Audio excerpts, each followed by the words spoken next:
Welcome back. You are listening to the home of forbidden romances.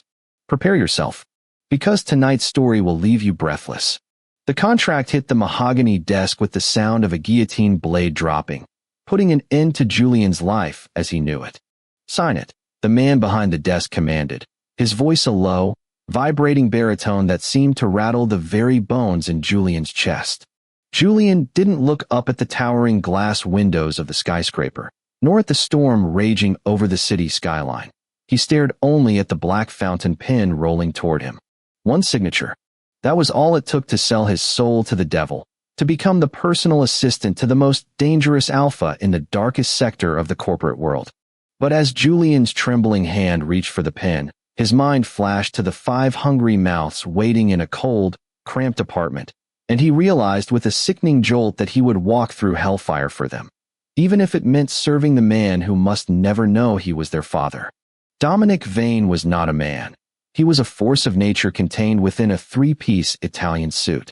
As the CEO of Vane Industries, he controlled half the city's energy grid and all of its fear.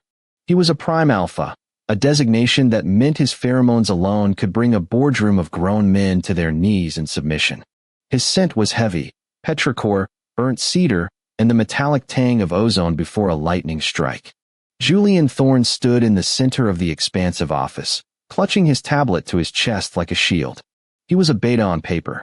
His medical records were forged, his scent glands were slathered in a painful, stinging paste that neutralized his natural odor, and he was on a cocktail of suppressants that made his head spin and his stomach churn. "You're staring, Mr. Thorne," Dominic said. Not looking up from the documents he was aggressively marking with a red pen. "Apologies, sir," Julian murmured, lowering his gaze. "I was just waiting for your instructions regarding the merger with Kincaid Logistics." Dominic finally looked up. His eyes were the color of tempered steel, cold and assessing. They narrowed as they swept over Julian's slight frame. Julian was too thin, his suit a size too big, hanging off his shoulders in a way that made him look fragile. But his eyes, hazel, flecked with gold, held a defiance that Dominic found irritatingly intriguing. "You've been here 3 weeks," Dominic said, leaning back in his leather chair. The leather creaked, a sound like a beast shifting in its den. "You are efficient. Quiet. You anticipate my needs before I voice them. It's unnerving. I aim to be useful, sir. You make my coffee exactly the way I like it," Dominic continued, his voice dropping an octave. 2 pumps of dark chocolate, a dash of cayenne pepper. It's a very specific, very rare preference. I haven't drank it that way in 5 years. Not since the accident. Julian's heart hammered against his ribs. He kept his face perfectly still, a mask of professional detachment. "I read your old interviews, sir. It was mentioned in a profile piece in Forbes 6 years ago. It was a lie. There was no interview." Julian knew how Dominic took his coffee because 5 years ago, in a blackout caused by a terrorist attack on the city's gala, Julian had been the one trapped in the safe room with a temporarily blinded, wounded Dominic. For 3 days, they had survived in the dark. Dominic, delirious from blood loss and entering a rut. Julian, a terrifyingly young Omega entering his first heat. It was a recipe for disaster. It was a recipe for 5 children. "Is that so?" Dominic stood up. He was massive, standing well over 6'4". He prowled around the desk, closing the distance between them. Julian forced himself to hold his ground, though every instinct in his Omega biology screamed at him to bare his neck, to submit to the prime. "Think of the rent," he told himself.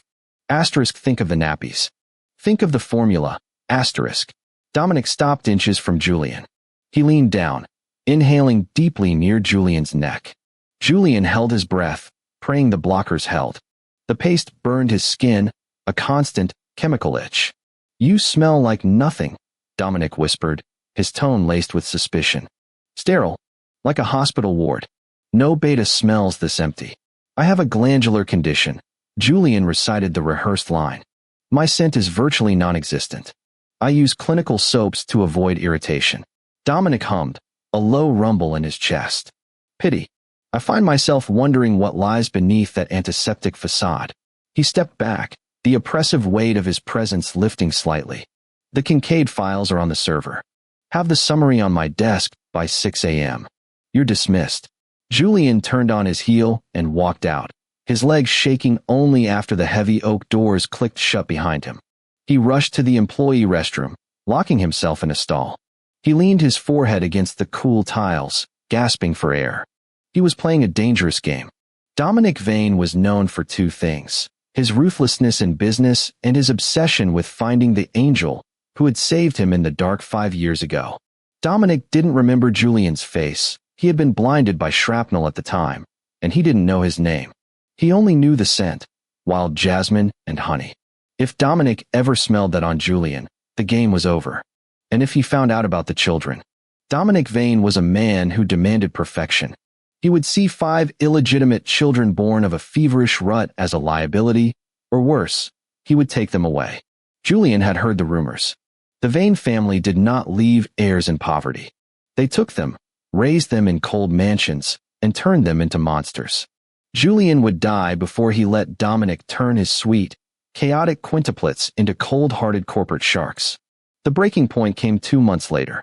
It was a Tuesday, typically a day of endless meetings and low-level stress, but today the atmosphere in Vane Tower was poisonous. A deal had fallen through, and Dominic was on a rampage. Secretaries were crying in the break room. Junior executives were visibly trembling. Julian was the only one allowed in the office. He moved silently, replacing cold coffee with hot, organizing shattered files, and generally trying to be invisible. "Get out," Dominic snarled from the window, his back to the room. "Sir, you have a dinner with." "I said get out." Dominic turned, and the force of his alpha command hit Julian like a physical blow. "Leave me alone." Julian bowed his head and retreated. But as he reached for the door handle, his pocket buzzed. He ignored it.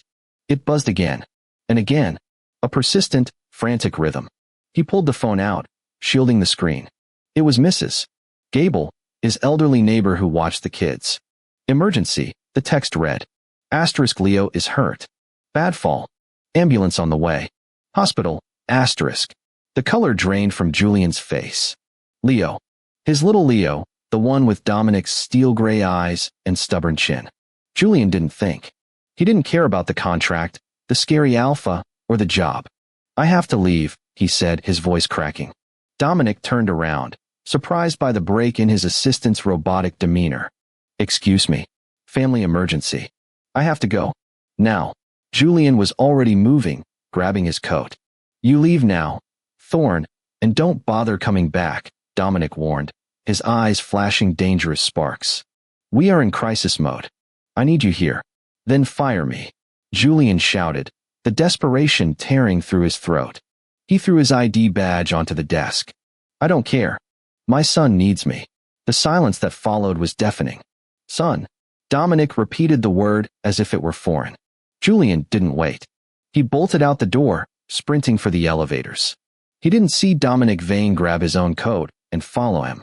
The hospital waiting room was a sensory nightmare of fluorescent lights and the smell of antiseptic. Julian paced the floor, his suit jacket discarded, his tie undone. He looked wild, terrified. "Mr. Thorne," a nurse called out. "Yes." "Is he okay? Is Leo okay?" "He has a fractured wrist and a concussion, but he's stable. He's asking for his papa." Julian let out a sob of relief, his knees buckling. He caught himself on a chair, burying his face in his hands. "Mr. Thorne." The voice came from behind him. It wasn't the nurse. Julian froze. Slowly, he turned around. Dominic Vane stood in the entrance of the waiting room. He looked out of place among the plastic chairs and linoleum floors. A dark god descended into mundane misery. "Sir," Julian whispered. I resign. You don't have to be here." Dominic didn't answer. He was staring past Julian, through the open door of the treatment room. Inside, sitting on the hospital bed, was a small boy with tousled black hair and gray eyes. Beside him, huddled on the bed like a protective litter, were 4 other children. 5 of them, all identical in features, varying only in expression. Dominic walked forward, moving like a man in a trance. Julian stepped in his path, spreading his arms. "No," Julian hissed, a low growl rising in his throat, an omega defending his young. "Don't you dare. You can't have them." Dominic stopped. He looked down at Julian. "Thorne." "Julian." It was the first time Dominic had used his first name. 5, Dominic whispered. They look just like me. They are nothing like you. Julian spat, tears streaming down his face. They are kind. They are sweet. They share their toys. They love each other. They are mine. Dominic reached out, his hand hovering near Julian's face. The stress, he murmured. You're sweating. Julian realized too late. The run to the hospital, the panic, the sheer terror. His body was burning through the suppressants. The scent blockers were failing. The smell hit the air. It wasn't the chemical smell of the office. It was soft, sweet, and intoxicating. Wild jasmine and honey. Dominic's pupils blew wide, swallowing the steel gray. He inhaled sharply, his whole body shuddering. The memory of the blackout, of the soft hands that had tended his wounds, of the body that had kept him sane in the darkness, it all came rushing back. It's you. Dominic breathed, the revelation shattering his composure. The angel. It was you. I'm not an angel, Julian sobbed, pushing Dominic's chest. I'm just a broke assistant trying to feed 5 kids. Go away, Dominic. Please. Dominic didn't move. Instead, he did something the world had never seen the ruthless alpha do. He dropped to his knees. Right there on the dirty hospital floor, in front of the nurses and the patients, the king of vain industries knelt before his assistant. He wrapped his arms around Julian's waist, burying his face in Julian's stomach. I have searched. Dominic's voice broke, muffled against Julian's shirt. I have searched every gala, every city, every database for that scent. For you. Why? Julian asked, his hands hovering over Dominic's broad shoulders, unsure whether to push him away or hold him. So you could pay me off? Take the resulting problems away. No. Dominic looked up, his eyes rimmed with red. Because you were the only peace I ever knew. And I let you slip away. He looked past Julian, at the 5 pairs of curious eyes staring at them from the hospital room. And because you gave me a pack I didn't know I had. They are expensive, Julian said weakly, a last-ditch effort to push the reality away. The food bill alone is astronomical. Dominic let out a wet, incredulous laugh. He stood up, towering over Julian again, but the threat was gone. In its place was a fierce, possessive warmth. He cupped Julian's face in his large, warm hands. I own the power grid, Julian. I can afford the grocery bill. He wiped a tear from Julian's cheek with his thumb. I thought you hated omegas. That you took children away, Julian confessed, his voice trembling. I hate omegas who sell their children for status, Dominic corrected intense. I hate the games. But you hid 5 heirs in a 1-bedroom apartment and worked yourself to the bone to keep them together. Dominic leaned his forehead against Julian's. You are the strongest creature I have ever met. Julian's resolve crumbled. He leaned into the touch, the exhaustion of 5 years finally catching up to him. I'm so tired, Dominic.